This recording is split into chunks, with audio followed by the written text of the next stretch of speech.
नहीं है, इससे मेरे लिए बुरा करवाया गया है, क्योंकि मेरा कोई कर्म ऐसा था जिस कर्म को नष्ट करना था, तो भगवान ने इस समय उसकी वो वृत्ति कर दी कि मेरा अपमान किया, मेरी हानि की, मेरे प्रतिकूल बोला, मेरे प्रतिकूल आचरण किया, उसमें इस बेचारे का क्या दोष। मेरा ही कर्म, निजकृत कर्म भोग सुन भ्राता, मेरा ही कर्म था जिस कर्म ने मुझे दुख दिया, तो उस पर गुस्सा न करे। कोई हमें दुख सुख नहीं दे सकता, ये बात ध्यान रखना। हमारा कर्म ही हमको दुख सुख देता है, वो किसी की खोपड़ी में बैठकर निमित्त किसी को भी बना ले।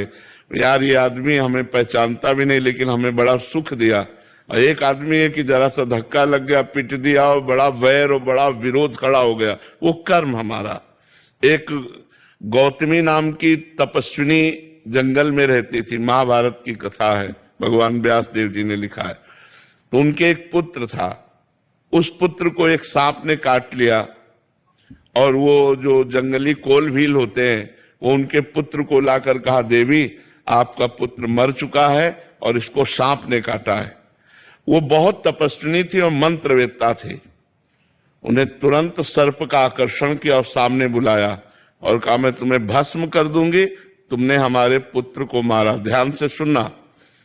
तो सर्प ने कहा, आप भस्म कर सकती हैं, लेकिन मैंने नहीं काटा, मेरे से कटवाया गया है। किसने कटवाया?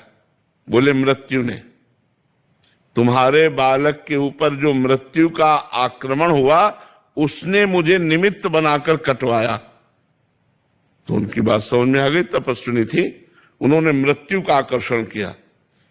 मृत्यु से कहा, मैं तुम्हें भस्म कर दूंगी, तुमने बालक को सर्प से कटवाया।